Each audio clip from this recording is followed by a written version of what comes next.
John 11. Now a certain man was sick, named Lazarus, of Bethany, the town of Mary and her sister Martha. It was that Mary which anointed the Lord with ointment, and wiped his feet with her hair, whose brother Lazarus was sick. Therefore his sisters sent unto him, saying, Lord, behold, he whom thou lovest is sick. When Jesus heard that, he said, This sickness is not unto death, but for the glory of God, that the Son of God might be glorified thereby. Now Jesus loved Martha, and her sister, and Lazarus. When he had heard therefore that he was sick, he abode 2 days still in the same place where he was. Then after that saith he to his disciples, Let us go into Judea again. His disciples say unto him, Master, the Jews of late sought to stone thee, and goest thou thither again?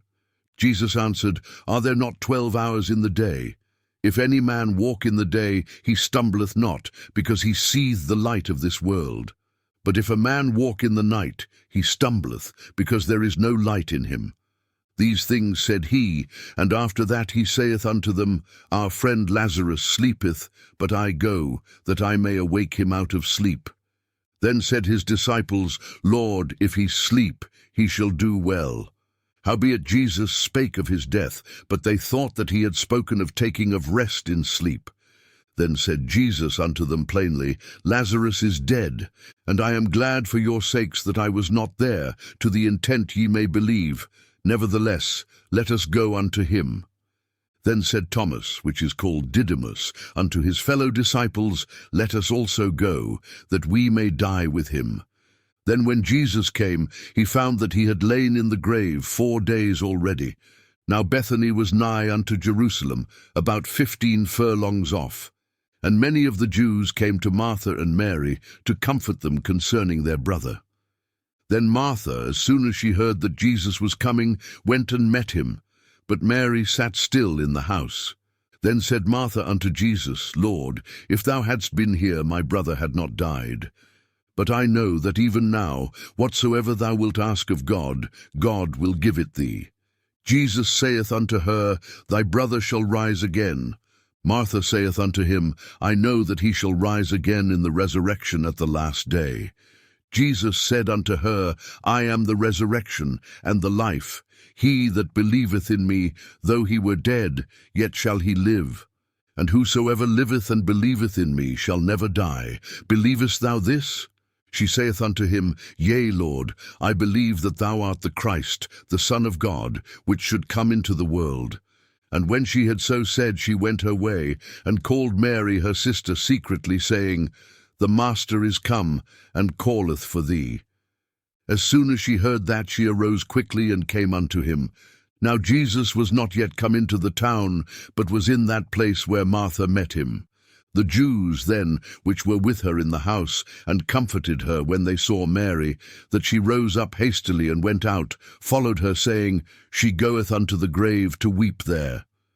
Then when Mary was come where Jesus was, and saw him, she fell down at his feet, saying unto him, Lord, if thou hadst been here, my brother had not died. When Jesus therefore saw her weeping, and the Jews also weeping which came with her, he groaned in the spirit, and was troubled, and said, Where have ye laid him? They said unto him, Lord, come and see. Jesus wept. Then said the Jews, Behold how he loved him. And some of them said, Could not this man, which opened the eyes of the blind, have caused that even this man should not have died?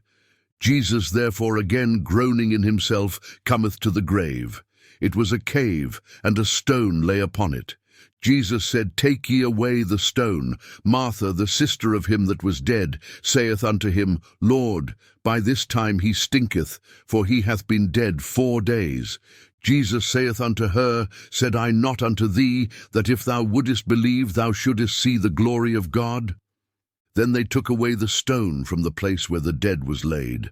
And Jesus lifted up his eyes, and said, Father, I thank thee that thou hast heard me. And I knew that thou hearest me always, but because of the people which stand by I said it, that they may believe that thou hast sent me. And when he thus had spoken, he cried with a loud voice, Lazarus, come forth. And he that was dead came forth, bound hand and foot with grave clothes, and his face was bound about with a napkin.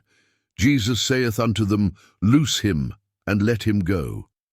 Then many of the Jews which came to Mary, and had seen the things which Jesus did, believed on him.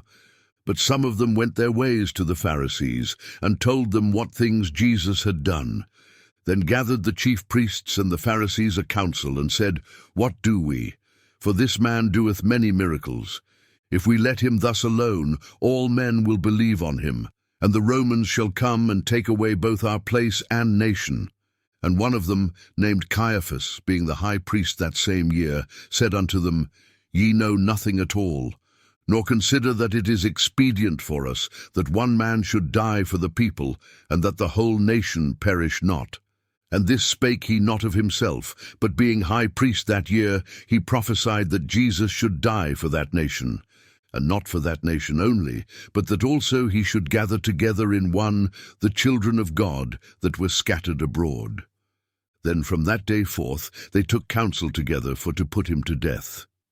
Jesus therefore walked no more openly among the Jews, but went thence unto a country near to the wilderness, into a city called Ephraim, and there continued with his disciples. And the Jews' Passover was nigh at hand, and many went out of the country up to Jerusalem before the Passover to purify themselves. Then sought they for Jesus, and spake among themselves, as they stood in the temple, What think ye, that he will not come to the feast? Now both the chief priests and the Pharisees had given a commandment, that if any man knew where he were, he should show it, that they might take him.